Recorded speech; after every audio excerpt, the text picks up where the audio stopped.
उभ्या महाराष्ट्रामध्ये दर द्या, आग लागू द्या, महापूर येऊ द्या, कुठं अत्याचारासारखी घटना होऊ द्या, एकच नाव आपल्या सर्वांसमोर येतं. ते नाव म्हणजे ग्राम सुरक्षा. आणि ही ग्राम सुरक्षा यंत्रणा कशी उभी राहिली, ग्राम सुरक्षा यंत्रणा कशी काम करते, एका शेतकऱ्याच्या मुलाला हे सगळं का सुरू करावं असं वाटलं? विडी उद्योगाकडनं मला 300 रुपये मासिक हे कॉलेज होईपर्यंत शिष्यवृत्ती मिळत होती. अच्छा.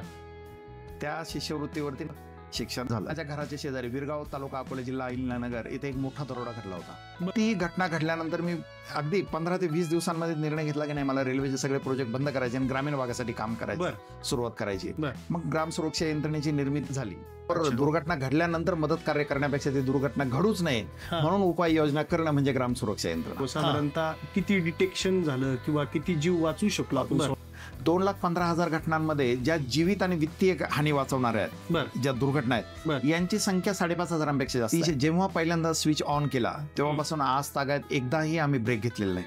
अर्थार्जन या सेवेतून काय मिळतं यापेक्षा समाधानाची गोष्ट काय? या यंत्रणेमध्ये फक्त समाधान मिळवण्यासाठी चालू आहे. बर, पैसा जर कमवायचा असता तर मी इंडियन रेल्वेमध्ये खूप मोठ्या प्रमाणावर काम करतो. आम्हाला इतकं फाटलंय की प्रत्येक ठिकाणी टाका घालणं शक्य नाही, परंतु गुरडे सरांची जी टीम आणि गुरडे सरांची जी काही सेवा आहे ती निश्चितच ती संकटाची तीव्रता कमी करण्यासाठी काम करते.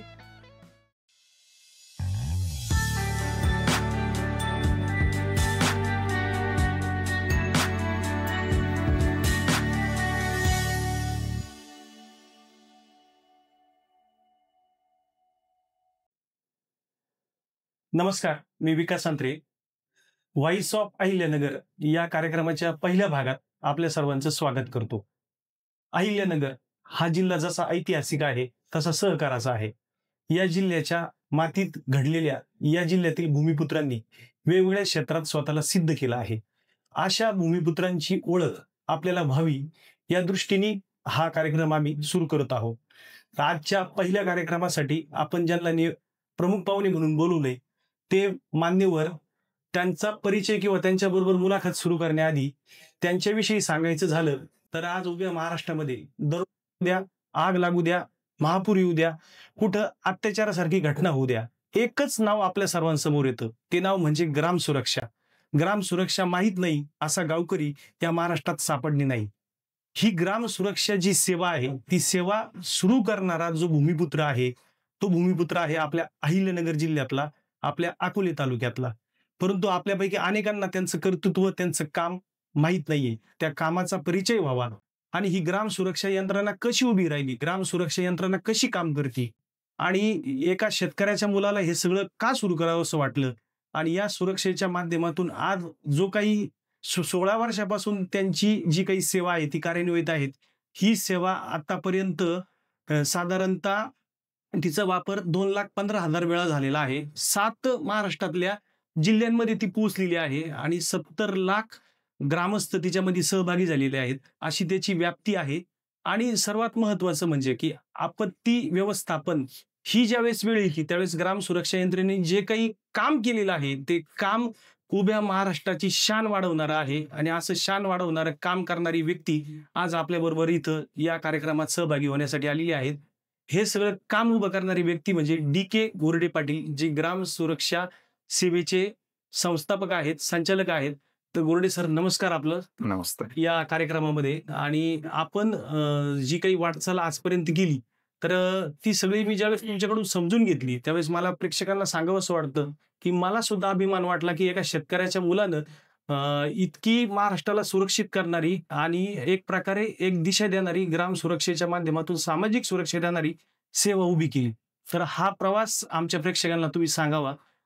तर माझा पहिला प्रश्न असा होता गोरडे सर की प्रत्येक माणसाच्या आयुष्यात त्याचं बालपण अत्यंत महत्वाचं असतं. तर DK गोरडे सरांचं बालपण कसं आणि कुठं गेलं? धन्यवाद. पहिल्यांदा मी आपलं मनापासून आभार मानतो की तुम्ही व्हॉइस ऑफ अहिल्यानगरच्या पहिल्याच भागामध्ये मला निमंत्रित केलं. प्रत्येकाचं लहानपण, आपण सर्वांनी गरीब कुटुंबांमध्ये, शेतकरी परिवारामध्ये जन्म घेतलेले आपण माणसं आहोत. माझंही सर्व लहानपण पिंपळगाव निपाणी, तालुका अकोले, जिल्हा अहिल्यानगर आणि त्याच्या आजूबाजूच्या गावांमध्येच गेलं. प्राथमिक शिक्षण हे सगळं मराठी शाळेमध्ये झालं. अच्छा. आई वडील बिडी कामगार होते. बर. सिन्नर विडी उद्योग लिमिटेडच्या शिष्यवृत्तीवरती वर्गात तसा हुशार विद्यार्थी होतो बर. म्हणून विडी उद्योगाकडनं मला 300 रुपये मासिक बरं. एक कॉलेज होईपर्यंत शिष्यवृत्ती मिळत होती. अच्छा. त्या शिष्यवृत्तीवरती आईवडिलांच्या बिडी व्यवसायावरती आणि शेतीच्या आपल्या तुटपुंज उत्पन्नावरती आमचं शिक्षण हे झालं. गावातच प्राथमिक शाळेत प्राथमिक शिक्षण सर्व पिंपळगाव निपाणीमध्ये. आणि माध्यमिक शिक्षण? माध्यमिक शिक्षण कोपरगावमध्ये. माझ्या आत्याची मुलं लहान होती बरं. आणि आत्याला संरक्षण म्हणून कोणी नव्हतं, तर मला कुटुंबातलं एक सदस्य म्हणून मी 5वी पासून आत्याबरोबरच राहायला तिकडे होतो कोपरगावमध्ये. अच्छा. सर्व माध्यमिक शिक्षण, कॉलेजचं शिक्षण हे कोपरगावमध्ये पार पडलं. बरं बरं बरं. मग आई वडिलांचं त्यावेळेस सांगणं काय होतं? विडी कामगार ते किंवा त्यांचा जो संघर्ष होता? आई वडिलांना लहानपणापासून असं वाटायचं की आमच्या मुलाने कुठेतरी नोकरी करावी. बरं. विशेष म्हणजे माझ्या वर्गातले 20 विद्यार्थी, चौथीला माझ्या वर्गात जेवढे मुलं होती त्यातले 20 विद्यार्थी जवळपास शिक्षक झाले. बरं बरं बरं. माझा एक क्रमांक शिक्षक होण्याकडेच होता. बरं. पण मी ती डीएडही माझं झालेलं आहे, तरीही मी नोकरीपेक्षा पत्करलं नाही. कॉलही आला होता, फर्स्ट क्लास होतो, डिस्टिंक्शन मध्ये होतो. अच्छा. कॉलेजला डिस्टिंक्शन मध्ये होतो. पण नोकरी व्यवसाय काय माहिती ते रक्तातच नव्हतं, म्हणून मी नोकरी व्यवसाय पत्करला नाही. मी कॉलेज पास आउट झाल्यापासून व्यवसायाला सुरुवात केली. प्रोफेशनल डिप्लोमा इलेक्ट्रॉनिक्स झाल्यानंतर मी आपला व्यवसायाला सुरुवात केली. प्रोफेशनल इलेक्ट्रॉनिक डिप्लोमा केल्यानंतर मग पुढची वाटचाल कशी झाली? पुढे व्यवसायाला तर सुरुवात करणं गरजेचं होतं, आवश्यक होतं, म्हणून ग्रामीण भागामध्ये छोटासा इलेक्ट्रॉनिक्सचा व्यवसाय सुरू केला. पण अंगातलं ते काहीतरी वाटायचं की आपण काहीतरी वेगळं करायला हवं, म्हणून कॉलेजला असताना आम्ही वाहनाने प्रवास जास्त करायचो, तोही रात्रीच्या वेळी ट्रकने प्रवास. त्यावेळी असं आढळून आलं की रात्री जेवढे अपघात होतात ते अपघात जे होतात ते सगळे समोरून येणाऱ्या वाहनाचा तीव्र प्रकाश झोत आपल्या डोळ्यावर आल्यावर आपल्याला काही वेळेसाठी अंधार येतात डोळ्यांना. बरोबर. मोमेंटरी ब्लाइंडनेस असं ते म्हणतात त्याला. आणि तेवढ्या वेळी एक भारत सरकारचा आकडा आहे की भारतामध्ये होणारे 80% अपघात रात्रीच्या वेळी हे मोमेंटरी ब्लाइंडनेसमुळे होतं. मग त्यावर उपाय म्हणून मी 4 वर्ष मेहनत करून ऑटोमॅटिक डिपर स्विच नावाची एक संकल्पना अंमलात आणली होती. म्हणजे 97, 98, 99 आणि 2000 या काळामध्ये काम करून, म्हणजे 2 वाहनं समोरासमोर आली की त्या दोन्ही गाड्यांचे प्रकाश झोत कमी केले जायचे, त्याला आपण डिपर म्हणतो. आणि गाड्या पास झाल्या की इमिजिएट त्यांना हायली केला जायचा. असं उपकरण मी तेव्हा बनवलं होतं. ते भारत सरकारच्या CMVR रूलमध्ये, सेंट्रल मोटर व्हेकल रूलमध्येही त्याला स्थान मिळालं की प्रत्येक वाहनाला ऑटोमॅटिक डिपर स्विच असायला हवं. पण ती काळाच्या पेक्षा खूप अगोदर आलेली संकल्पना भारतात होती, त्यामुळे ते प्रत्यक्षात त्यावेळी येऊ शकलं नाही. अच्छा. तर मग हे प्रोडक्ट समजा गव्हर्नमेंटनी त्याची अंमलबजावणी केली नाही, मग पुढे काय केलं तू? मग त्या प्रोडक्ट मधनं तिथून तर काय अर्थार्जन आमचं चाललं नाही. 4 वर्ष मेहनत करून अर्थार्जन झालं नाही. मग मी ग्रामपंचायतींबरोबरच स्ट्रीट लाईटचे काही कंट्रोलर्स, वीज बचतीची साधनं द्यायला सुरुवात केली पाणी पुरवठ्याला आणि स्ट्रीट लाईटसाठी. तिथे मात्र चांगलं यश मिळालं. आम्ही अहिल्यानगर जिल्हा असेल, नाशिक जिल्हा असेल, संभाजीनगर असेल, आत्ताचा तेव्हाचा उस्मानाबाद, आत्ताचा धाराशिव असेल, या सगळ्या जिल्ह्यांमधल्या एकूण एक गावांना त्यावेळी ऊर्जा बचतीची साधनं पुरवली. तिथेही शासनाची चांगली मदत मिळाली. विशेष म्हणजे अमेरिकेवरून आम्हाला $4 लाख त्यासाठी अनुदान मिळालं होतं. 4 कोटी रुपये अनुदान आम्हाला मिळालं होतं. 4 कोटी रुपयांच्या अनुदानामध्ये 2 जिल्ह्यांमध्ये मराठवाड्यातल्या आम्ही ते यंत्रणा 100% राबवली होती. ओके. मग आता तुमचं प्रोफेशन त्या इलेक्ट्रॉनिक्स निगडीतलं असलं तरी पण प्रत्यक्षात तुम्ही जे काम करत होते ते ग्रामपंचायत असन, प्रशासन असन, मग आता ह्याच्यासाठी भांडवल लागतं किंवा ठेकेदारी येणारे पैसे, एक बिडी कामगाराचा मुलगा, हे सगळं गणित कसं जुळवलं त्यावेळेस? हे सगळं त्यावेळी इंटरनेट एवढं प्रगत नव्हतं, ज्ञान एवढं वेगाने मिळत नव्हतं. पुस्तकं बाजारातनं विकत घेऊनच आपल्याला आपलं ज्ञान मिळवावं लागायचं. आता जसं एखादा प्रश्न पडला की आपण गुगलला सर्च करतो की हे असं कसं, टॅक्सेशन असेल तर त्याचा आपल्याला अभ्यास करता येतो, बॅलन्स शीट कशी बनवायची त्याचा अभ्यास आपल्याला करता येतो, किंवा माहिती घेता येते किमान पक्षी काय होतं त्याची. तेव्हा अशी काही इन्फॉर्मेशन नव्हती. मित्रांबरोबर गप्पा मारणे, आणि एकही मित्र विशेषतः उद्योजकतेला नव्हता. गप्पा तरी कोणाबरोबर मारायच्या. पुण्यात गेलो त्यावेळी सगळे लोक अनोळखी होते. सगळ्या अनोळखी लोकांबरोबर बसून, त्यावेळी माझ्या मामांचे एक मित्र होते नारायणगावमध्ये, त्यांनी मामांच्या मित्रांनी सहकार्य केलं मला पुण्यात जाण्यासाठी, आणि त्यांनी वेगवेगळे क्षेत्र की हा परिचयाचा आहे, हा तुला मदत करेल, हा तुला मदत करेल, मग असे माहिती करत करत ते मिळत गेलं. बँकांनी तिथे सहकार्य करायला सुरुवात केली की चांगला मुलगा आहे आणि चांगल्या प्रकारचे उपक्रम राबवतो, म्हणून ती मग मिळायला सुरुवात झाली. ग्रामपंचायत सेक्टरमध्ये जास्त काळ काम करू शकू असं त्यावेळी वाटलं नाही. ग्रामीण भागामध्ये इतका दिवस कसं म्हणजे सर्वाइव्ह होईल, छोटे छोटे प्रोजेक्ट राहायचे, 3,000 3,500 रुपयांचे प्रोडक्ट राहायचे. मग इंडियन रेल्वे बरोबर एक रेल्वे अधिकारी असेच भेटण्यामध्ये आले की त्यांनी तुम्ही इंडियन रेल्वे बरोबर काम करा म्हणून. सांगायला आनंद होतो, इंडियन रेल्वे बरोबर ज्यावेळी आम्ही काम करायला सुरुवात केली त्यावेळी पहिल्या 6 महिन्यांमध्येच इंडियन रेल्वेचे काही कोटी रुपयांचे प्रोजेक्ट मी मिळवले होते, फक्त पहिल्या 6 महिन्यांमध्ये. पण नेमकं ते कामाचं स्वरूप काय? इंडियन रेल्वेमध्ये विजेची बचत करणं. आता तुम्ही जर रेल्वेच्या प्लॅटफॉर्मवरती जर तुम्ही गेलात तर सर्व लाईट चालू दिसतात रात्रीच्या वेळी. हो. इंडियन रेल्वेने एक धोरण आखलं होतं की आम्हाला हे सर्व लाईट रेल्वे ट्रॅकवरती गाडी ज्यावेळी नसेल प्लॅटफॉर्मवरती आम्हाला सर्व उजेडाची गरज नाही. अच्छा.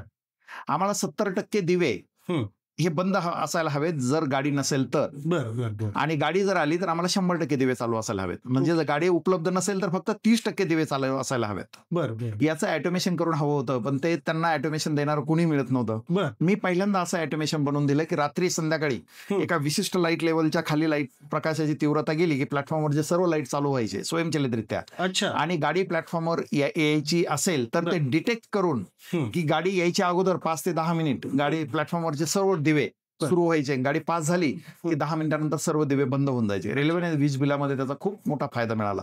जवळपास 5,000 प्लॅटफॉर्मवरती मला रेल्वेने काम करण्याची संधी दिली होती. बरं. साधारणतः हे किती वर्ष काम केलं तुम्ही?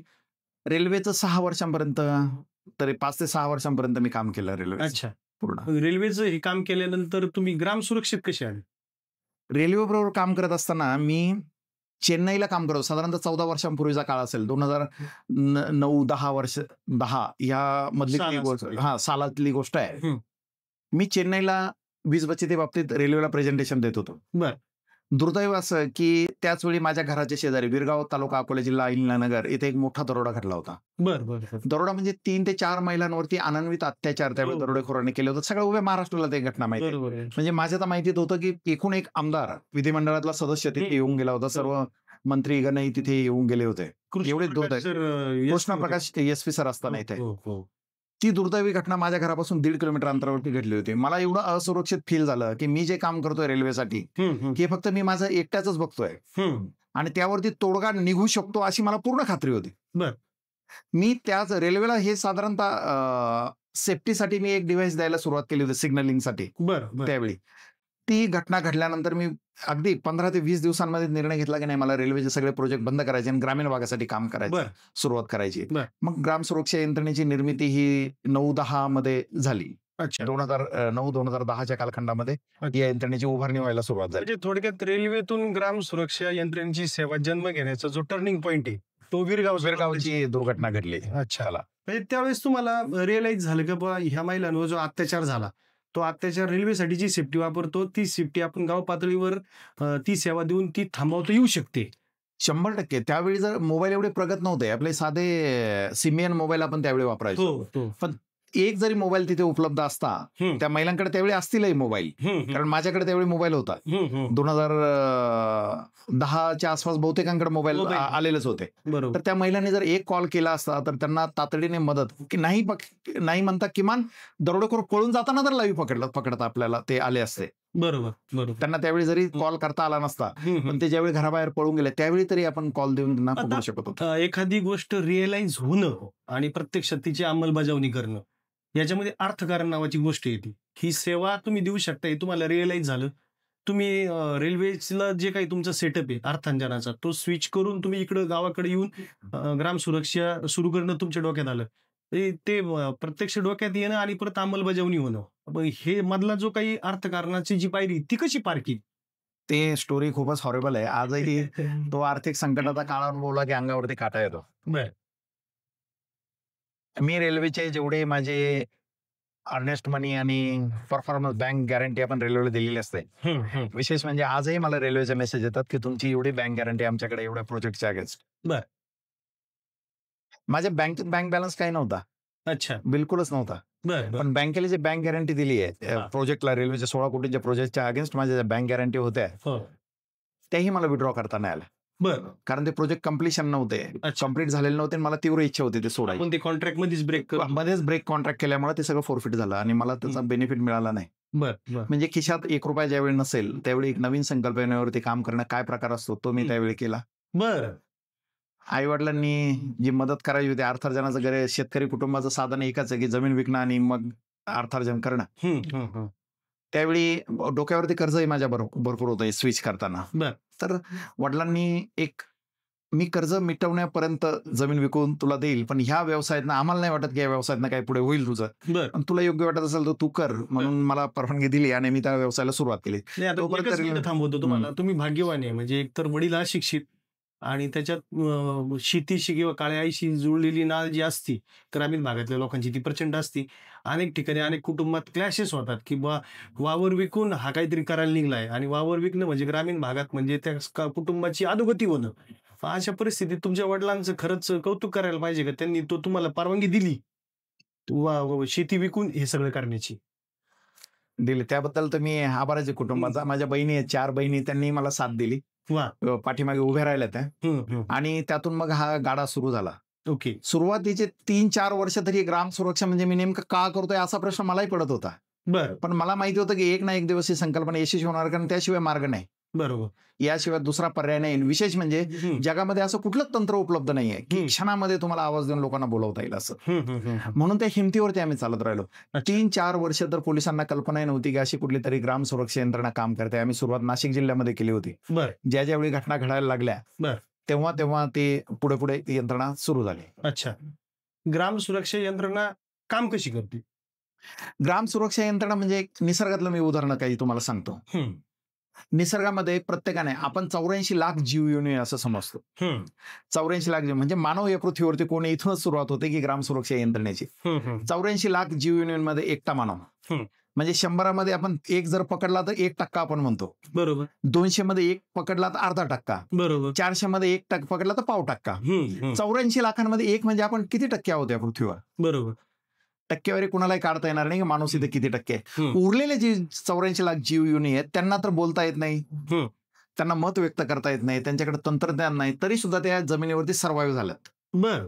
आणि माणूस मात्र करोनासारखा एक साधा जीव की जो डोळ्याने दिसत नाही, त्यावेळी आपण जगतो की मरतो अशा परिस्थितीवर मानवाला होतो. म्हणजे तंत्रज्ञान कितीही बनवलं तरी नैसर्गिकरित्या जे तंत्रज्ञान चालतं ते ऑलवेज सर्व्हाइव्ह होणार आहे. ओके. ग्राम सुरक्षा यंत्रणा ही निसर्ग नियमाने चालते. बर.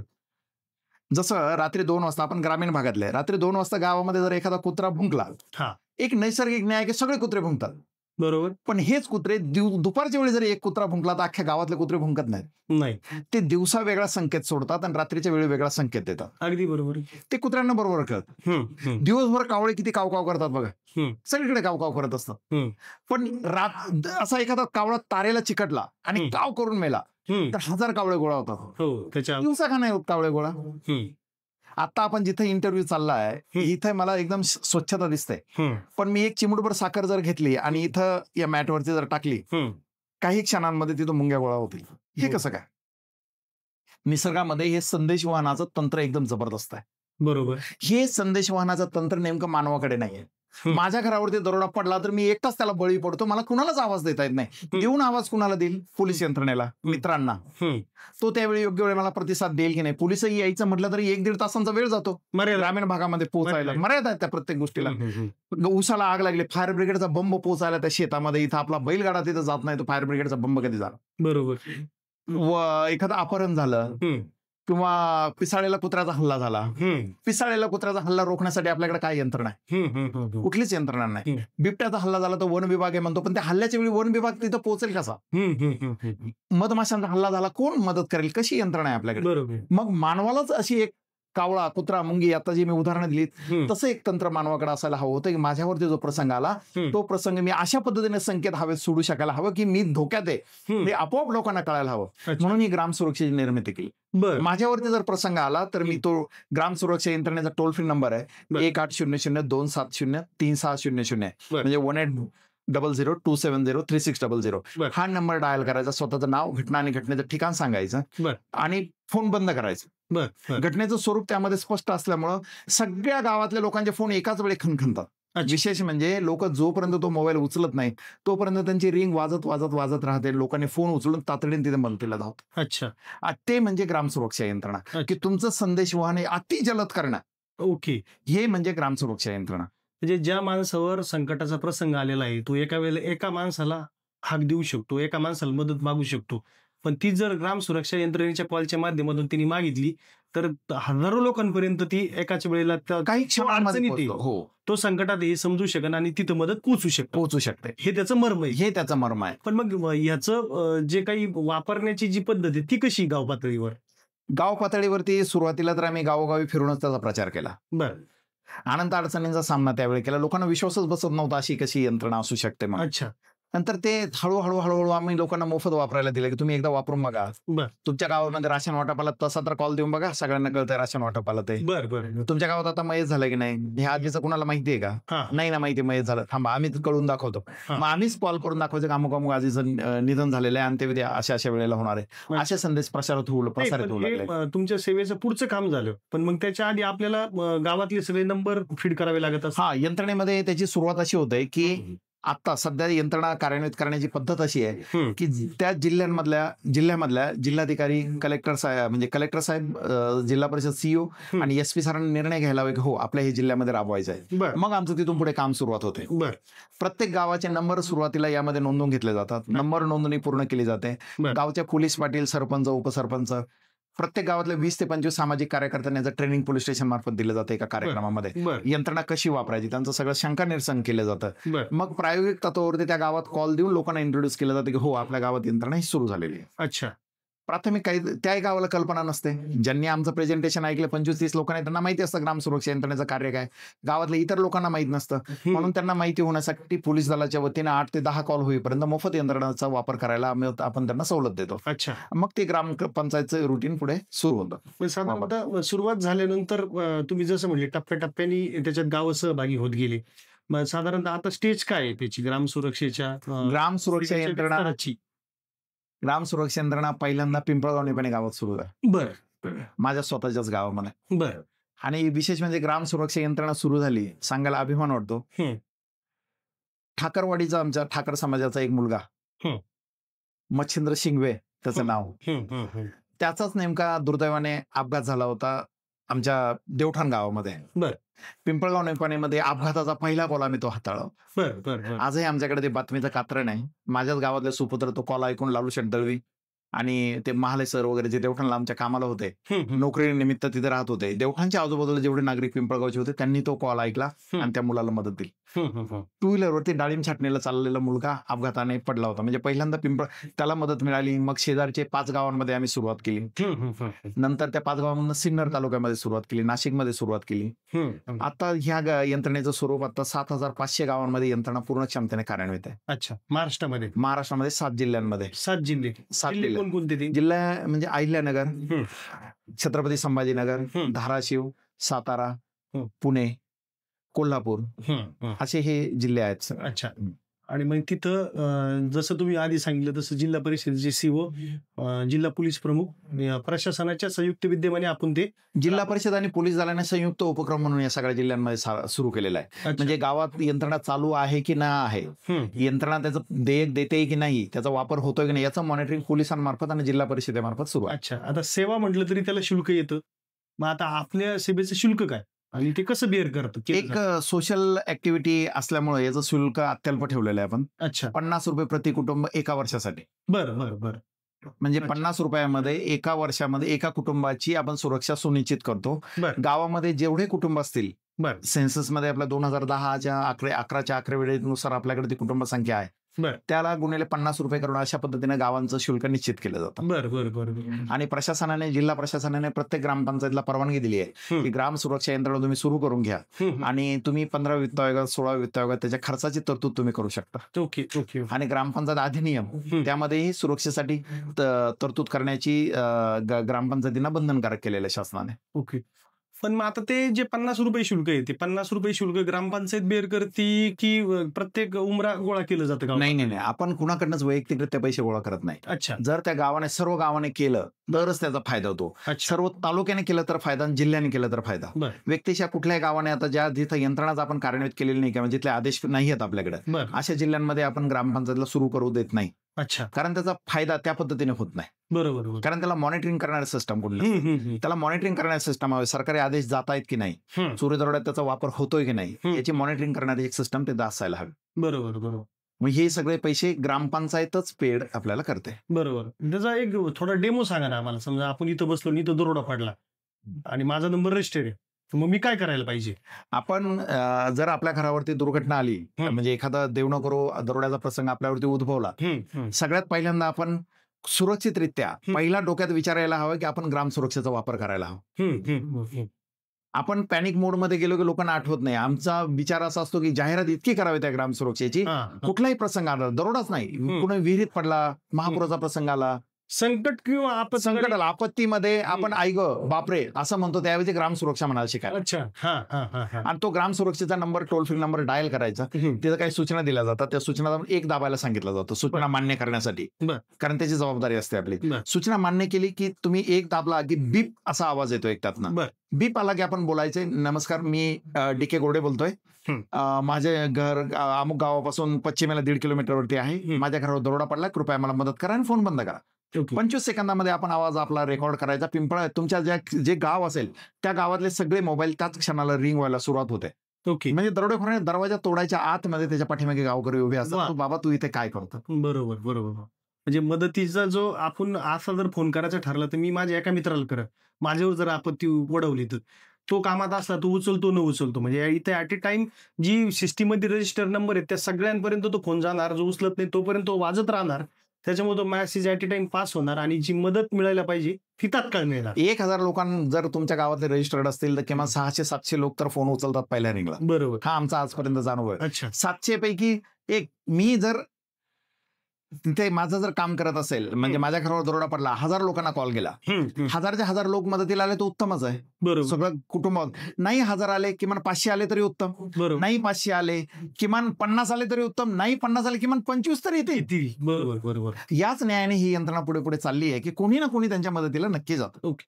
आता हा साधारणतः 15-16 वर्षाचा प्रवास आहे ही यंत्रणा इथपर्यंत आणण्याचा. आता ते ज्या पद्धतीने तुम्ही म्हणता की प्रशासन आणि तुम्ही एकत्र हातात हात घालून काम केल्यामुळेच ती यशस्वी होऊ शकली, तर पण याच्यात अडचणी काय काय आल्या? पहिल्यांदा कन्व्हिन्स करण्यामध्ये खूप अडचणी आहे. 18 हा नंबर जो आम्ही तयार केला होता, 1800-270-3600, ही यंत्रणा या पद्धतीने काम करेल यावरती कोणी विश्वास ठेवायला तयार नव्हतं. पहिला मुद्दा होता की आमच्या 100 नंबरला जर इतके चुकीचे कॉल येतात, फेक कॉल, तर ह्या यंत्रणेचा किती गैरवापर होईल, कुणी काही सांगेल आणि सगळे अनागोंदी समाजामध्ये माझे. मग मला पहिल्यांदा मी म्हटलं नाही, आम्ही 1 वर्षावर वापरलं नाही. 1 वर्षाने काय होतं, त्याला अजून अनुभव घ्यावा लागेल. म्हणजे थोडक्यात आपण जे काम केलंय ते काम खरोखर चांगलं की नाही त्यासाठी काहीतरी कालावधी जायला लागतो.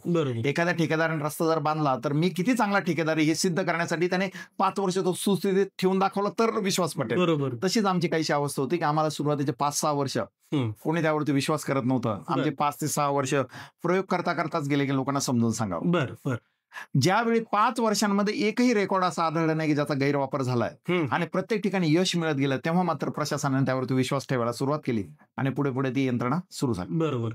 आता तुम्ही जसं म्हणता ती सेवा आहे, मग त्या सेवेचा वापर समजा गाव पातळीवर कसं आहे की हाताची 5 बोटं सारखी नसतात, काही अकुप्रवृत्ती असतात. जसं आता विमानाच्या बाबतीत घडतंय, आपण अनेक ब्रेकिंग न्यूज मध्ये किंवा न्यूज बुलेटिन मध्ये बघतोय की विमानतळ उडून देण्याची धमकी दिली किंवा विमान हायजॅक करण्याची धमकी दिली. मग ते सगळं विमानतळावरली ट्रॅफिक विस्कळीत होती, ते स्क्वॉड बॉल तपासणी होती आणि नंतर कळतं का तो फेक कॉल होता, त्या संबंधित माणसाला अटक पण होती. पण ती सगळी प्रक्रिया होती, हे सगळं विस्कळीत होतं. ग्राम सुरक्षा यंत्रणेच्या या सेवेच्या माध्यमातून जर कुणी चुकीचा कॉल दिला, धरण फुटलेलं नाही धरण फुटलेलं सांगितलं, तलाव फुटलेलं नाही फुटलेलं सांगितलं, दरोडा पडला नाही आणि पडलेला सांगितला, असा मिसयूज होऊ शकतो का याचा? ग्राम सुरक्षा यंत्रणेच्या विशिष्ट एक रचना केलेली आहे आणि ही रचना आम्ही 15 वर्षांपूर्वी केली आहे की ह्या यंत्रणेमध्ये कोणी फेक कॉल देऊ शकत नाही. आजपर्यंत विशेषतः कुणाला ब्रेकही करता आली नाही ती यंत्रणा. यंत्रणेची पहिली रचना कशी, जसं तुमचा 100 नंबर आहे तुला ओपन ऍक्सेस सगळ्यांना दिलेला की कोणीही तो डायल करू शकतो, नियंत्रण नाही त्यावरती, कोणी डायल करावं, यावरती कोणी डायल करावं याचं नियंत्रण आहे. जो या यंत्रणेमध्ये सरपंच किंवा ग्रामसेवक यांच्या परवानगीने सहभागी झालेला नागरिक आहे, तोच नागरिक या यंत्रणेचा वापर करू शकतो. हा, पण नागरिकांनी जर समजा ठरवलं, त्या एक नागरिकाने कॉल करताना त्याचा नंबर आपल्याकडे आलेला असतो पहिल्यांदा. बरोबर. नंबर आलेला असतो, तो कुठल्या गावात आला ते असतं, स्वतःचं नाव, गावाचं नाव आणि त्याचं घटनेचं ठिकाण हे स्पष्ट सांगावं लागतं, त्याचं सगळं मॅच व्हावं लागतं त्यामध्ये, तर तो कॉल प्रसारित होतो. आणि यंत्रणेमध्ये एक अशी रचना केलेली आहे की तो जे बोलतोय ते खरं आहे की खोटं हे उघडण्याची एक आमच्याकडे एक गुपित तंत्र आम्ही त्यामध्ये यंत्रणेमध्ये आहे केलेलं. बरं. आता ते एक सिक्रेट आहे, ते व्यावसायिक सिक्रेट आहे त्या यंत्रणेचं. अच्छा. त्या अशा वैशिष्ट्यपूर्ण रचनेमुळं आजपर्यंत कोणी फेक कॉल असा प्रसारित करू शकला नाही. आणि समजा केला तर आम्ही आमच्या नियम अटींमध्ये ते लिहून दिलंय. बरं. जर गावात अशी एखादी तक्रार आली तर आम्ही आमच्या वतीनं त्याच्यावरती गुन्हा दाखल करू. अच्छा. अफवा पसरवण्याचे जे कलम आहेत ते लागून, अच्छा. आणि जीवित आणि वित्तीय हानी त्याच्या जर खोट्या कॉलमुळे जर काही झाली बरं. तर त्याची पूर्ण भरपाई त्या नागरिकाकडनं रिकव्हर केली जाईल. हे आम्ही नियम आणि अटींमध्ये अगोदर सांगितलेलं असतं. म्हणजे तुमच्या थोडक्यात सॉफ्टवेअरची चाळण अशी का मिसयूज होणारे कॉल किंवा चुकीची अफवा पसरवणारे कॉल पुढे जाऊ सगळे नाही ते डिलिव्हरच होत नाही, ते मध्येच ब्लॉक केले जातात. ते 15 वर्षात एकही केस अशी एकही केस नाही, एक अच्छा रेकॉर्ड आहे आजपर्यंत. मगाशी तुम्ही उल्लेख केला की त्याच्या अर्थकारणाचा 50 रुपये शुल्क त्याचं तुम्ही म्हणतात. आता साधारणतः सेवा सुरू करून 15 ते 16 वर्ष होत आली, तर त्याच्यात काही टप्प्याटप्प्याने वाढ झाली किंवा वाढ प्रस्तावित आहे किंवा काय नेमकं काय त्याचं? काही नाही. गेल्या 15 वर्षांमध्ये सुरुवातीला आम्ही ज्यावेळी सुरू केलं, ज्यावेळी प्रशासन आम्हाला मदत करत नव्हतं, बरं, म्हणजे सुरुवातीचे 5 वर्ष बरं, आम्हाला लोक 350 रुपये द्यायचे एका नंबरसाठी. बरं, आमचा नंबर नोंदून घ्या, 350 रुपये देतो. अच्छा. पण ते 1-1-2-2 नंबर करायला आणि ते प्रत्येक घरी जाऊन समजून सांगायला तेवढे पैसे खर्च व्हायचे. बरोबर. पण ज्यावेळी प्रशासनाने मदत केली, प्रशासनाने मदत सुरू केली, त्यावेळी प्रशासन म्हणलं एवढी मोठी रक्कम देता येणार नाही, आम्ही तुम्हाला मदत करणार होता प्रसार करायला. मग तेव्हा जी 10 वर्षांपूर्वी 50 रुपये सेट झाली आहे, 10 ते 11 वर्षांपूर्वी, ती रक्कम आजही 30 आहे. प्रत्येक गोष्टीमध्ये वाढ झाली, घट झाली, पण आमच्या याच्यामध्ये 50 रुपये आम्ही निगोशिएशनही करत नाही, कोणाला एक्सप्लेनही करत बसत नाही. 50 रुपये प्रति कुटुंब आहे ती आहे, नगण्य रक्कम म्हणते. आणि त्यामध्ये आपण मोबाईल नंबर मोजत नाही. तुमच्या गावाची लोकसंख्या 1000 असेल आणि तुमच्या गावामध्ये काही जणांकडे डबल सिम असेल, 1200 जरी नंबर नोंदवले तर आमच्याकडे मोबाईल मोजण्याची पद्धतच नाही. अच्छा. बरं. त्यांनी गावाला जितके वाटतात लोकांना सहभागी व्हावं, त्या गावामध्ये सहभागी व्हावं, एका जणाला एकाच गावात सहभागी व्हावं. बरोबर. आता हा गावाचा विषय झाला, शहर पातळीवर याचा उपयोग होऊ शकतो. शहर पातळीवरती एक प्रयोग केला होता विश्वास नागरे पाटील सरांबरोबर. आम्ही पाटील सरांनीच आम्हाला बोलून घेतलं होतं, नागरे पाटील सरांनी नाशिकमध्ये. आम्ही मोठे मोठे प्रात्यक्षिक घेतले होते. बरं. तिथे काही बँकांवरती रॉबरीचे, ज्वेलरीवरती रॉबरीचे दरोडे केले होते, प्रात्यक्षिक घेतले होते. मुथूट फायनान्सचा जो दरोडा झाला होता त्यामध्ये एका कामगाराचा बळी गेला होता, फायरिंग झाली होती, मोठ्या प्रमाणात सोनं चोरून गेलं होतं. त्यानंतर नागरे पाटलांनी आम्हाला बोलवून घेतलं होतं, आपण इथं नाशिक शहरामध्ये हा प्रयोग राबवू म्हणून. पण शहरी भागाची एक रचना अशी असते की तिथं कुणी आत्मीयतेने एकमेकाला ओळखत नाही. म्हणजे माझा जर वाढदिवस आज असेल तर मी माझ्या फ्लॅटमध्ये डीजे लावून वाढदिवस, छोटासा ऑडिओ सिस्टम लावून वाढदिवस साजरा करेल, पण त्याच वेळी माझ्या घराच्या शेजारी कुणाचं तरी मयत झालेलं असतं, पण ते झालंय म्हणून मी माझा डीजे वाढदिवस थांबवत नाही. सगळेजण शहरामध्ये अर्थार्जनासाठी आलेले असतात, एकमेकाच्या दुःखामध्ये सहभागी होणं, धावून जाणं, ही थोडीशी मानसिकता नसते. दुर्दैवाने असं म्हणावं वाटतं. गाव पण जी गोष्ट आहे, गाव पण तिथे नाहीये. आता ते ग्रामीण भागात तसं नाही. डीके कोरडे पाटलांच्या घरावर दरोडा पडलाय तर आंत्रे पाटीलांना जरी कळालं, ते त्यांना डीके कोरडे राहतात कुठं, त्यांची वस्ती कुठं आहे, जायचे रस्ते कुठे आहेत, चोर कुठल्या मार्गाने पळून जाऊ शकतात, सगळ्या गोष्टी माहिती असतात गावातल्या लोकांना. त्यामुळे ते धावत जाऊन तिथे मदत करतात. बरोबर. आणि जर तुम्ही माझ्या मदतीला आला नाही तर उद्या मी तुमच्या मदतीला येणार नाही. बरोबर. मी बघत असतो माझे कोण कोण मित्र मदतीला येतात ते. आणि हे अशा मानसिकतेमुळे ग्रामीण भागामध्ये सोशल मॉरल प्रेशर असतो, मॉरल प्रेशर गावामध्ये आपोआपच होतो. बरोबर. म्हणजे थोडक्यात मानवीय त्या संबंधांच्या गुंत्यामधला जर पार्ट सोडला तर शहरी भागात पण आपण त्याची अंमलबजावणी करू शकतो. जर मग इन्फॉर्मेशन देण्यासाठी म्हणून आपण ते लोकांना करू शकतो, त्याची माहिती प्रशासनाकडनं दिल्या जाणाऱ्या महत्वाच्या सूचना देण्यासाठी आपण निश्चित वापर त्याचा करू शकतो. आता प्रशासनाच्या सूचनेचा उल्लेख आला म्हणून मला आठवलं, नाशिक शहरामध्ये जो काही 2019ला अतिवृष्टी झाली होती त्या पिरियडमध्ये आपल्या यंत्रणेचा वापर करून पुरातून अनेक लोकांचे जीव वाचू शकले असं त्यावेळेस बातम्या पण आल्या होत्या. तर ते काय इन्सिडेन्स होता तो? खूप मोठ्या प्रमाणावर 2019 एक साल असं होतं की आपण अतिवृष्टी अनुभवली, त्यापूर्वी एवढा पाऊस कधी बघितलेलाच नव्हता. बरोबर. इतक्या मोठ्या प्रमाणावर अतिवृष्टी झाली होती की आम्हाला मुख्यमंत्री कार्यालयाकडनं सूचना होती की असं अतिवृष्टीचं आहे तर कार्यक्रम घेता आले तर घ्यायला हवेत, कारण तोपर्यंत माझी मीटिंग झालेली होती तिथे सीएम ऑफिसमध्ये. तर अशाच मुख्यमंत्री कार्यालयाच्या सूचनेवरून आम्ही कोल्हापूरमध्ये प्रेझेंटेशन द्यायला गेलो होतो, पण दुर्दैवाने ते कोल्हापूरकरांनी आधी प्रशासनाने त्याचा वापर केला नाही. आमचं इतकंच, आम्ही मोफत द्यायला तयार होतो विशेष म्हणजे त्यावेळी. तुम्ही वापरा, जिल्ह्याच्या सगळ्या नद्यांच्याकडे हे ऍक्टिव्हेट करून घ्या, तात्काळ सूचना जातील म्हणून. पण नाशिकमध्ये मात्र सूरज मांढरे सर होते कलेक्टर, तर त्यांनी ते ऍक्टिव्हेट करून घेतलं साहेबांनी. आणि ज्या वेळी गंगापूर धरणामधनं किंवा वरच्या सगळ्याच धरणांमधनं ज्यावेळी पाण्याचा विसर्ग सुरू करण्यात येणार आहे त्यावेळी त्या सूचना नदीकाठच्या दोन्ही डावीकडच्या उजवीकडच्या दोन्ही बाजूंना नागरिकांना एकाच वेळी ते संदेश वहन होत होतं की इतक्या क्युसेकने पाणी सोडण्यात येणार आहे. पूर रेषेतील लोकांनी मागे जावं, सुरक्षित ठिकाणी जावं. बर. लोकांना पूर्वरेषा पक्की माहिती आहे. आपले जनावरं घेऊन, महत्वाचे कागदपत्र, महत्वाचे चीज वस्तू घेऊन लोक मागे मागे मागे मागे जात गेले. आज सांगायला अभिमान वाटतो की या प्रसंगात एवढ्या मोठ्या महापुरामध्ये एकही जीव आपण त्या 2019 मध्ये जाऊ दिला नाही. वा, क्या बात. जिल्हा प्रशासनाने एवढं इफेक्टिव्ह त्याचा वापर केला होता. यंत्रणा तिथं होती आणि प्रशासनाने त्याचा पॉझिटिव्ह वापर केला. लोकांपर्यंत इन्फॉर्मेशन गेली. संकट येण्याआधी कळलं म्हणून त्याची तीव्रता ते टाळता पण आलं आणि त्याच्यापासून बचाव पण करता. बचाव करा. संकट समोरून जाताना दिसत होतं ना महापूर, पण हा जर त्याच ठिकाणी थांबून राहिला असता तो त्याच्याबरोबर वाहून गेला असता. नाशिकमध्ये कळलं, ग्राम सुरक्षा यंत्रणेच्या सेवेच्या माध्यमातून कळलं म्हणून जीव वाचवता आले, आणि चीज वस्तू वाचवता आले, माणसं वाचवता आले. कोल्हापूरमध्ये ती ऍक्टिव्ह नव्हती म्हणून मोठ्या प्रमाणात दुर्दैवी प्रसंग तो घडला.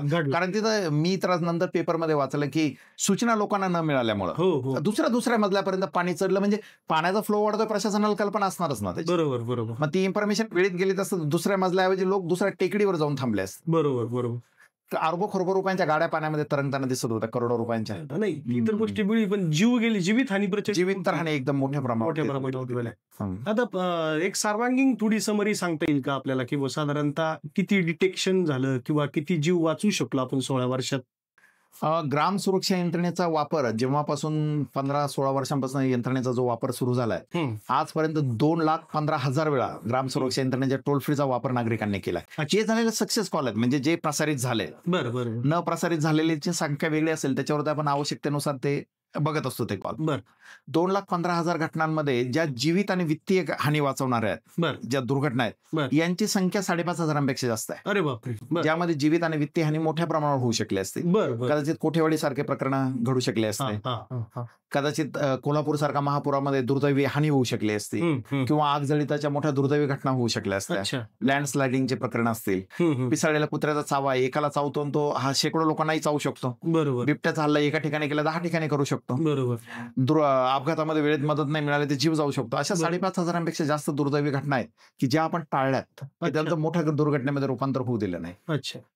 आता ही जी सेवा आहे, ही सेवा साधारणतः फोनच्या स्वरूपात आहे, पण मग याचं तुमची जी सेवा देणारी यंत्रणा आहे किंवा तुमची जी टीम आहे ही काम कसं करते? तुमचं ऑफिस कुठं आहे किंवा तुमचं बाकीची सिस्टीम कशी काम करते? याचा नियंत्रण कक्ष, मुख्य नियंत्रण कक्ष अहिल्यानगर जिल्ह्यातल्या संगमनेरमध्ये आहे. मुख्य नियंत्रण कंट्रोल रूम त्याचं तिथे आहे. पण तिथे फक्त लोकांना ट्रेनिंग द्यायचं काम केलं जातं. ह्या ज्या यंत्रणा ही पूर्णपणे 100% स्वयंचलित आहे. याला कोणी हाताने ऑपरेट करत नाही. आज एक कॉल आला आणि मग हा सोडू का नको सोडू, जाईल का न जाईल, असं काही नाही. आपण कॉल बोलायचं, त्यावरती फोन ठेवला, कॉल वितरित झालेला असतो. हे पूर्णपणे स्वयंचलित यंत्रणा. पण ज्या लोकांना अडथळे येतात यंत्रणेला कॉल करताना, त्या लोकांच्या अडीअडचणी सोडवणं, नंबर नोंदणीमध्ये कुणाला अडचणी येत असेल ते सोडवणं, तर असं नियंत्रण कक्ष आमचं संगमनेर. Call centre Sangamner. एक कॉल सेंटर संगमनेर. आता सेवा म्हटलं की त्याचा सर्व्हरशी संबंध येतो आणि सर्व्हर म्हटलं का ते डाऊन होणं, ही गोष्ट शासकीय सर्व्हरच्या बाबतीत अनेक वेळा घडते. आपत्कालीन जो शासनाचा नंबर आहे तो अनेक वेळा डाऊन होतो. मग आपल्या सेवेच्या बाबतीतलं काय परिस्थिती? ह्या यंत्रणेचा आजपर्यंत रेकॉर्ड आहे. अभिमानाने सांगतो, छाती ठोकपणे सांगतो आम्ही की गेल्या 16 वर्षांच्या आमच्या अनुभवामध्ये काम करत असताना ती जेव्हा पहिल्यांदा स्विच ऑन केला तेव्हापासून आज तागायत एकदाही आम्ही ब्रेक घेतलेला नाही. एका सेकंदासाठीही ब्रेक घेतलेला नाही. यंत्रणा अविरतपणे टोल फ्री नंबर चालू आहे. मिरेकल ही गोष्टी. कधीच सेवा बंद नाही, कुठंच आमचा रेकॉर्ड नाही, कोणीच त्याची कंप्लेंट करणार नाही. अच्छा. इतके अविरतपणे आणि व्यवस्थेने चालू असतं. तरी आमच्या डिस्क्लेमर आम्ही आमच्या पुस्तकात दिलाय. दुर्दैवाने तुम्ही आमच्यापर्यंत पोहोचू शकला नाही. टेलिकॉम सर्व्हिस आहे, आम्ही वेगवेगळ्या कंपन्यांच्या सेवेवरती अवलंबून आहोत, टोल फ्री नंबर आहे, तंत्रज्ञान आहे, कुठं ना कुठं अडथळा येऊ शकतो. तुम्ही जर आमच्यापर्यंत पोहोचू शकला नाहीत किंवा आमचे कॉल जर प्रसारित होऊ शकले नाहीत, त्याला आम्ही जबाबदार नाही. हे डिस्क्लेमर आम्ही अगोदरच दिलंय. पण दुर्दैवाने आजपर्यंत आम्हाला कोणाला असं स्पष्टीकरण द्यायची गरज आली नाही. अच्छा. आता आपली महाराष्ट्राचे जे मुख्यमंत्री देवेंद्र फडणवीस सर तेच गृहमंत्री आहेत.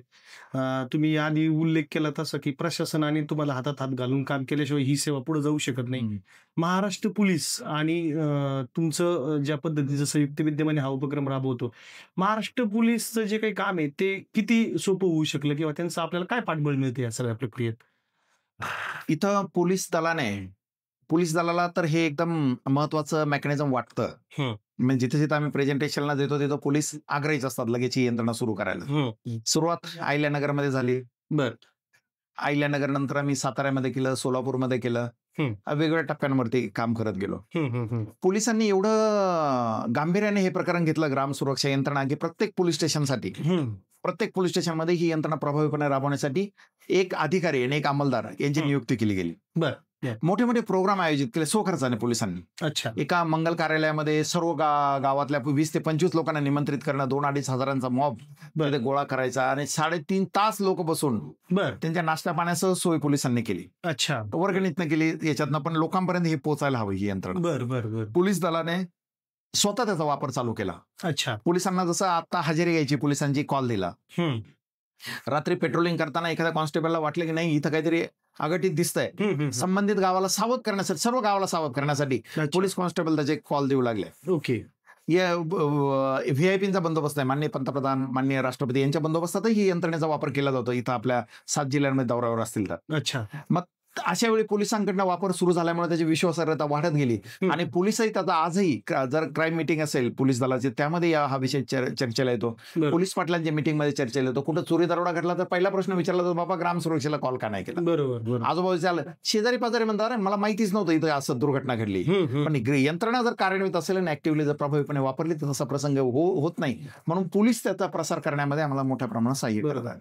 आता 15-16 वर्षाचा पिरियड सेवा सुरू होण्याचा आणि महाराष्ट्राचं जे क्षेत्रफळ आहे, महाराष्ट्राची जी काही लोकसंख्या प्लस जिल्ह्यांची संख्या आहे, साधारणतः 36 जिल्हे महाराष्ट्रात आहे. आपण 7 जिल्ह्यांमध्ये पोहोचलो, म्हणजे 29 जिल्हे आपल्या सेवेपासून वंचित आहे. 29 जिल्ह्यामध्ये पोहोचायला अडचण काय? प्रत्येक ठिकाणी जाऊन प्रशासनापर्यंत मला पोहोचायला लागतं, इंट्रोडक्शन द्यायला लागतं, मग सुरू. राज्य पातळीवरनं त्याच्यामध्ये राज्य पातळीवरनं प्रयत्न होत नाहीत. हे जिल्हा पातळीवर आमचे जे प्रयत्न चालले ते जिल्हा पातळीवरती चालू. म्हणजे मी गेलो एखाद्या जिल्ह्यामध्ये की मला एकतर कलेक्टर साहेब बोलवतात किंवा जिल्हा परिषद सीईओ बोलवतात किंवा एसपी सर बोलवतात. मग त्या एसपी सर जे अधिकारी मला पहिल्यांदा बोलवतात IAS IPS त्यांना त्या 2 अधिकाऱ्यांना कन्व्हिन्स करावं लागतं की आपल्याला अशी यंत्रणा राबवायची. मग त्यांचं आर्थिक तरतूद करता येते का ते बघितलं जातं. मग पुढे यंत्रणा सुरू होते आणि परत त्याचा कार्यक्रम घेणं आणि ते प्रसार माध्यम. आमच्याकडे एवढा मोठा पैसा नाही की आम्ही टीव्ही किंवा इतर मीडियाचा जाहिरातीसाठी आधार घेऊ शकत नाही, कारण त्याची ती तरतूदच आमच्याकडे नसते. म्हणून जेवढे पोलीस दलाचे कार्यक्रम होतात आणि त्याच्या जेवढ्या बातम्या उद्धृत होतात नंतर प्रकाशित होतात तेच आमचं काय ते जाहिरातीचं माध्यम. म्हणजे ते हळूहळू गतीनेच जाणं आम्हाला बंधनं येतात त्यामुळं, कारण त्याच्या आर्थिक तरतुदीमुळे. बरोबर. आपल्याला ते वेगाने पुढे जाता येत नाही. शासनाने किंवा प्रशासनाने जर ठरवलं तर इतर 29 जिल्ह्यामध्ये त्याची अंमलबजावणी होऊ शकते. हो. उरलेल्या सगळ्या जिल्ह्यांमध्ये जर प्रशासनाने सहकार्य करायचं ठरवलं किंवा राज्य पातळीवरती जर काही धोरण आखलं गेलं ह्या यंत्रणेचे आजपर्यंतचे फायदे बघता तर ते निश्चित सगळ्या जिल्ह्यांमध्ये आपल्याला 1 महिन्यापेक्षा कमी कालावधीमध्ये आपण इम्प्लिमेंट करू शकतो. एवढी स्ट्रेंथ आता ग्राम सुरक्षा यंत्रणेची झालेली आहे. बरोबर. थोडक्यात आता तुमची जी काही सगळं सेवेचा जो काही सार आहे किंवा तुम्ही जी काही संघर्षातून हे सगळं प्रॉडक्ट बनवलं, ही सेवा बनवली, ते दिल्यानंतर जे काही बदल आपल्याला 6-7 तालुक्या जिल्ह्यांमध्ये दिसले, तर मग ते एकच आहे की बुवा एका पातळीवर आपण अशा विरोधाभासाच्या अवस्थेतून जातोय समाज म्हणून की एकीकडे क्राईम रेशो थांबू शकत नाही आपण.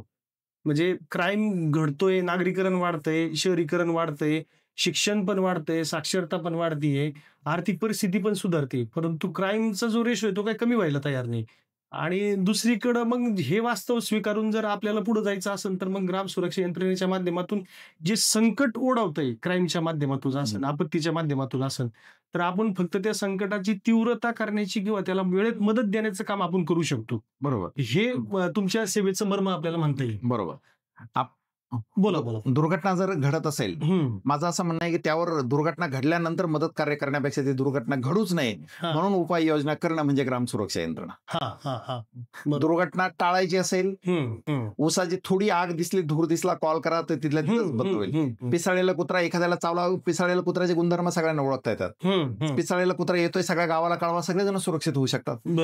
पूर अचानक येत नाही. धरणाचे गेट तर उघडायचे आहेत ना, ते पहिले इनपुट जर दिलं की आता धरणाचे गेट उघडणार आहेत, आपत्ती येऊ शकते, सगळेजण सावध होतात. बरोबर. आपत्ती येऊन गेल्यावर मदत कार्य करण्यापेक्षा आपत्ती होऊच नाही म्हणून केलेलं प्रिव्हेन्शन आहे. बरोबर. आता भविष्यात अजून काय तुमचं काय प्लॅनिंग आहे? ग्राम सुरक्षा यंत्रणेचा प्रसार महाराष्ट्रातल्या उर्वरित जिल्ह्यांमध्ये होणं आणि संपूर्ण भारतामध्ये आता मराठी, हिंदी आणि इंग्लिश या 3 भाषांमध्ये यंत्रणा काम करू शकते. अच्छा. ते लवकरच द्रविडमध्येही त्याचा द्रविड लिपीतली जी भाषा आहेत आपल्यामध्ये तर त्यामध्ये आमचा करण्याचा मानस आहे. काम सुरू होईल. पण बरं. जर हिंदी भाषिक आणि मराठी भाषिक आणि इंग्लिश भाषिक राज्यांमध्ये त्याचा जर प्रसार होऊ शकला तर ग्राम सुरक्षा यंत्रणा वेगाने पुढे जाईल आणि अरे वा. ते आमचा करण्याचा आता तो मानस आहे. हे महाराष्ट्राच्या दृष्टीने ती अभिमानाची बाब राहील. अभिमानाची बाब राहील की महाराष्ट्रात ही संकल्पना पुढे सगळीकडे जाती, गेली, देशासाठी जाती, देशासाठी जाते. देशाच्या आणि विशेष सुरक्षेसाठी म्हणजे जाती. अशा पद्धतीनं सूचना देणारी यंत्रणा आम्ही आमच्या बुकलेटमध्ये आणि प्रत्येक पेपरवरती लिहितो. अच्छा. बहुधा जगातील सर्वोत्तम आपत्कालीन संपर्क यंत्रणा. बरं बरं बरं. पण जगामध्ये अशा पद्धतीनं सूचना देणारी यंत्रणा कुठेही नाही. अच्छा. जी फक्त आपण आपल्याकडेच महाराष्ट्रामध्ये आणि आपल्याकडेच आहे ती, अच्छा. आपल्या जिल्ह्यांमध्ये. आता साधारणतः या प्रवासामध्ये तुम्हाला कुणी कुणी मदत केली अशी काही नावं?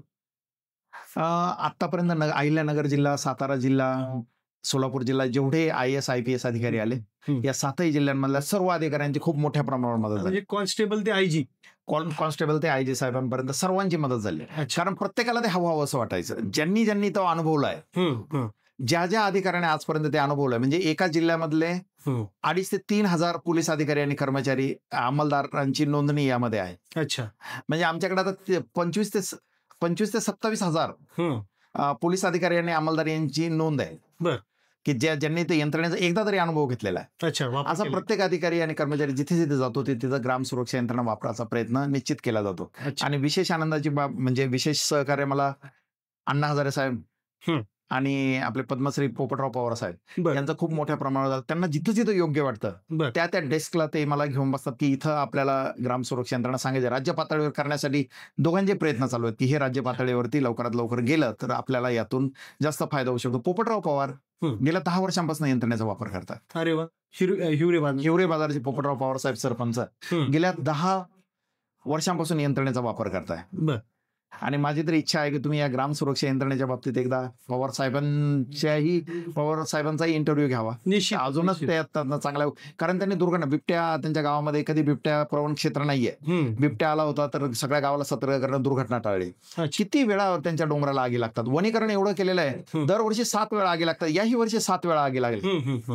पण पेपरला बातम्या देताना त्यांनी ग्राम सुरक्षा यंत्रणेचं नाव घ्यायला कुठं विसरलं नाही. ग्राम सुरक्षा यंत्रणेमुळे आज एकही झाड मेलं नाही अभिमानाने सांगतात. ते गवत जळायला सुरुवात झाली की ते कळवतात लोकांना, अरे आग लागली चला. बरोबर. आणि मोठे वनक्षेत्र वाचवले. इथून मागे त्यांची आगीमुळे खूप सारा नुकसान व्हायचं. बरोबर. गेल्या 10 वर्षांमध्ये आपण त्यांचं कुठलंच नुकसान तिथं होऊ दिलं नाही. कंपनी तुमच्या सेवेचं जे शुल्क आहे ते नगण्यच आहे, त्याच्याबद्दल दुमत नाही. परंतु सोशल कॉज म्हणून आपण ही सेवा कुठल्या गावाला मोफत दिली का आतापर्यंत? आपण हिवरे बाजारला एकतर आदर्श गाव आहे. हिवरे बाजारला ती यंत्रणा मोफत सुरू ठेवली पोपटराव पवारांच्या गावाला. आणि पिंपळगाव निपाणी जे माझं जन्मस्थळ आहे तिथे आपण ती मोफत सुरू ठेवली आहे. आणि माझ्या शेजारचेच काही तरुण डोंगरगाव तालुका अहिल्यानगर तालुका अकोले मधले काही तरुण आहेत की जे गावासाठी सातत्याने नवीन उपक्रम राबवत असतात. मी इम्प्रेस आहे त्यांच्या कामाने. तर त्या डोंगरगाव म्हणून माझं गाव ते शेजारी गाव आहे, त्यांना एक मोफत ठेवली. आणि विशेष म्हणजे पोलीस दलाच्या विनंतीवरून प्रत्येक आजपर्यंत ज्या 7,500 गावांमध्ये आपण यंत्रणा चालू केली आहे, प्रत्येक गावाला सुरुवातीचे 8 कॉल होईपर्यंत आपण यंत्रणा मोफतच दिली आहे. अच्छा. वापरायला. बरं. ती कॉस्ट यंत्रणा स्वतःच्या वॉलेटमधनं ती बेअर खर्च करतो. ओके. आता साधारणतः हा एवढा एक लॉंग पिरियड आहे, त्या पिरियडमध्ये तुम्ही सेवा देत आहे. अनेकांचे जीव वाचले, अनेकांची मालमत्ता वाचली, आर्थिक नुकसान होण्यापासून वाचवता आलं. म्हणजे संकट तर टाळू शकत नाही आपण, पण संकटाची तीव्रता ती वाढण्यापेक्षा कमी करू शकतो आणि वेळेत मदत देऊ शकतो. तर ह्या 2 गोष्टी करताना जे काही अर्थार्जन या सेवेतून काय मिळतं यापेक्षा समाधानाची गोष्ट काय आहे तुमच्या दृष्टीने? काय समाधान आहे? मी यंत्रणेचा रोजच या यंत्रणेमध्ये फक्त समाधान मिळवण्यासाठी चालू आहे. पैसा जर कमवायचा असता तर मी इंडियन रेल्वेमध्ये खूप मोठ्या प्रमाणावर काम करू शकलो. कोरोनाच्या काळामध्ये इंडियन रेल्वेचे सगळे अधिकारी माझ्याकडे यायचे. खूप अधिकारी आले, RDSO मधून अधिकारी आले होते की आता सगळ्या रेल्वेच्या प्लॅटफॉर्मला करायचे, तुम्ही एकदा या. पण माझं मन उडालं होतं, मला ते समाधान मिळत नव्हतं तिथे. पण आज इथं येणारा प्रत्येक दिवस समाधानाचा. मी रात्री कुठे रोज पेपर उचकला की कुठं ना कुठं बातमी असते, ग्राम सुरक्षामुळे इथं दरोडा टळला, इथं अपहरण झालेल्या मुलींची रिकव्हरी झाली आहे, सोने चांदी चोरून दरोडे पळाले होते ते पकडले, ते सगळ्याला कुत्र्याचा बंदोबस्त केला. मी माध्यमात काम करतो म्हणून मला ती गोष्ट माहिती आहे की अनेक ज्या कंपन्या आहेत किंवा अनेक जे सेवा देणारे जी काही समजा तिची ओनरशिप असलेली जी काही आहेत ते स्वतः त्यांच्या प्रोडक्टची किंवा त्यांच्या सेवेचे प्रेस रिलीज करतात काही अचिव्हमेंट झाली तर. मला असं वाटतं की तुम्ही एकमेव असाल असं इन्स्टिट्यूट की बा तुम्हाला तुमची प्रेस नोट तुम्ही कधी दिलेली आहे आम्हाला आठवण. आम्ही कधीच नाही आजपर्यंत आम्ही प्रेस नोट कधीच दिली नाही. उलट पत्रकारांकडनंच गेल्या 5-6 महिन्यांपासून खूपच पाठपुरावा चालला की जे काही घडेल रात्रीचं ते आम्हाला सकाळी कळवत जा. तरी आम्ही पोलिसांना सांगत असतो की तुम्ही कळवा. पोलीस म्हणतात की FIR दाखल नाही झाला साहेब, तिकडे टळलंय ना, आम्ही कशी काय बातमी देऊ. मग ते असं कोणी द्यायची बातमी त्यावर ना. मग आम्ही आता काही दिवसांपासून ते प्रेस नोट म्हणजे गेल्या 16 वर्षांमध्ये आमच्याकडनं एकही प्रेस नोट नाही. अच्छा. पण आता गेल्या 2-3 महिन्यांपासून खूपच हे झालं की सगळे जर टळायलाच लागले. 16 वर्षामध्ये मला वाटतं काहीतरी 15,000च्या वर बातम्या प्रसिद्ध झालेल्या. हो, खूप मोठ्या प्रमाणावर बातम्या त्या महाराष्ट्रभर प्रसिद्ध झालेल्या आहेत त्याच्या. बरोबर. आणि हे सगळं स्वयंप्रेरणेने लोकांनी केलेलं, नागरिकांनी. बरोबर. म्हणजे आजपर्यंत मी कधी प्रेस कॉन्फरन्स असे घेतले नाही. माझ्या तालुक्यातले जे पत्रकार आहेत त्यांना मी सांगायला, कारण बोलवत असतो की बाबा ग्राम सुरक्षेचं हे चालू आहे. ते सगळे मित्र परिवार असल्यामुळे घरी बोलू. पण अशा इतरत्र तालुक्यांमध्ये, जिल्ह्यांमध्ये आम्ही बाहेर कधी पत्रकार परिषद घेतली नाही. पण स्वयंप्रेरणेने मी सगळ्या पत्रकारांचा आभारी आहे. बरोबर. त्यांनी स्वयंप्रेरणेने थोडं जरी खट्ट वाजलं ग्राम सुरक्षेचं, थोडं जरी चांगली बातमी आली तर ते पॉझिटिव्ह बातमी म्हणून दाखवतात. कारण पॉझिटिव्ह बातम्या देणं हे पॉझिटिव्ह पत्रकारितेची खूप गरज आहे देशाला. बरोबर. आणि सगळ्यांचं त्यावरती लक्ष आहे. त्यामुळे मी पत्रकार महोदयांचा, सगळ्याच राज्यातल्या पत्रकार महोदयांचा आभारी आहे. बरोबर. की खूप छान पद्धतीने ते वार्तांकन. आता हा संघर्ष गेल्या काही मिनिटांपासून आम्ही समजून घेतोय, मी समजून घेतला, विशेषतः प्रेक्षक पण आता तो पाहणार आहेत. मला एक गोष्ट जी प्रकर्षाने जाणवली ती अशी वाटली की बुवा एकतर पहिली गोष्ट म्हणजे गाव आणि गावाशी असलेली अटॅचमेंट तुम्ही जपली जाणीवपूर्वक, म्हणून ही सेवा तुम्हाला देता आली. आणि ती दिल्यामुळं आज जी काही समाजाची परिस्थिती आहे की क्राईम रेशो मी आधी म्हटलं तसं वाढतोय. दुसरीकडे सिक्युरिटीची गोष्ट प्रकर्षाने तुम्ही किती भारी लॉक लावले, किती मोठी सिक्युरिटी ठेवली तरी पण गुन्हेगार येणार आहेत किंवा दरोडा पडणार आहे किंवा आपत्कालीन यंत्रणा आपण एका पातळीवर प्रशासन उभं करते, दुसऱ्या पातळीवर संकट कमी व्हायची किंवा आपत्ती यायची कमी होत नाही. मग अशा परिस्थितीमध्ये जो काही तुमचा प्रवास आहे किंवा जो तुमची जडणघडण आहे तर त्या सगळ्याचं मर्म असं जे काही मला जाणवलं ह्या सगळ्या आपल्या मुलाखतीतून की बा एक माझं गाव, माझी गावातली माणसं आणि त्यांचं माणूसपण कुठंतरी सुरक्षित राहावं, हा तुमच्या एकंदरीत सगळ्या प्रवासाचं मला तो एक मानवतावाद, माणूसपण आणि गावपण ह्या 2 गोष्टी प्रकर्षाने जाणवल्या. तर ती आयडिओलॉजी नेमकं काय? ग्रामीण भागामध्ये लहानपण गेलेलं असल्यामुळे ग्रामीण भागातल्या अडीअडचणी आपल्याला सगळ्यांनाच माहित होत्या, माहित आहेत. म्हणजे शहरी भागामध्ये लोकांना 100 नंबरला कॉल केला की डायरेक्ट कोणी ना कोणी मदतीला येतं किंवा 112ला कॉल केला तर फुल अप्रोचेबल असतं. ग्रामीण भागात तसं नाही. ही प्रेरणा ग्रामीण भागामध्ये कोणीच मदतीला येत नाही. डोंगर दऱ्यांमध्ये कोण, आमचा अकोले पोलीस स्टेशन एक घेतलं तर 119 किलोमीटर काय भरता येते किंवा 100 किलोमीटरपेक्षा जास्त त्याचं हे आहे. नाही, दुसरी अजून अकोल्याची तुमची ओळख अशी आहे, दिल्ली राज्याचं जेवढं क्षेत्रफळ आहे, दिल्ली राज्याचं तुमचं तेवढं एका अकोले तालुक्याचं क्षेत्रफळ एवढा मोठा अकोले तालुका आहे. तर या लोकांची सुरक्षितता करणं गरजेचं होतं. माझ्या घराच्या शेजारीच पडलेला दरोडा हे तर माझ्या प्रसंगावरती विषय. म्हणजे थोडक्यात मी माझ्या कुटुंबाच्या सुरक्षेसाठी काहीतरी करायचं म्हणून यामध्ये उतरलो आणि त्याची गरज मी सगळ्या राज्यासाठी. आता मी रेल्वेचं सोडून मी घरीच थांबणार होतो, पण ही रेल्वेचा हा उपक्रम सगळ्या लोकांची सुरक्षितता करू शकतो आणि ग्रामीण भागाप्रती देण्याला. जर ग्रामीण भाग जर संपला, गावाकडे लोकच राहू लागले नाहीत, शहरं ओव्हरफ्लो होतील. ते सुरक्षित वातावरण जर ग्रामीण भागामध्ये मिळालं तर सुरक्षित वातावरण करण्यात पोलीस, प्रत्येक गावाला पोलीस स्टेशन तर नाही उघडू शकत, बरोबर, प्रत्येक गावाला पोलीस चौकी तर नाही उघडू शकत, बरोबर. मग गावाला सुरक्षित करण्याचं एकमेव माध्यम ग्राम सुरक्षा होऊ शकतं. म्हणून आपण त्याची सुरुवात ग्रामीण भागामध्ये प्रकर्षाने केली आहे. अतिशय सुंदर. म्हणजे मला तर खरं तर असं वाटतं की ज्या पद्धतीने तुम्ही काम करतायत, 7 जिल्ह्यांपर्यंत आपण पोहोचलोय, तर त्याच्यातल्या ज्या काही अडचणी आहेत त्या अडचणी तुमच्या लवकर दूर हो आणि महाराष्ट्र पूर्ण ग्राम सुरक्षा यंत्रणेसाठी ऍक्टिव्ह हो. म्हणजे जी काही महाराष्ट्रातली मराठी माणसाची सुरक्षा आहे किंवा जे आपलं सामाजिक त्याला पातळीवरली, गाव पातळीवरली सुरक्षा म्हणता येईल, ते कवच थोडक्यात त्याला मिळावं. त्या अँगलनी पण माध्यमांच्या माध्यमातून ज्या काही सकारात्मक बातम्या आल्या त्या पातळीवर तसं वार्तांकन आणखीन यायला पाहिजे. म्हणजे आज नक्षली भाग असेल गडचिरोली सारखा किंवा समजा छत्तीसगडच्या बॉर्डरची जी काही गावं आहेत जिथं नक्षलवाद्यांचा जो काही वावर आहे, तर त्या ठिकाणी सुद्धा आपण त्याची प्रभावी अंमलबजावणी करू शकतो.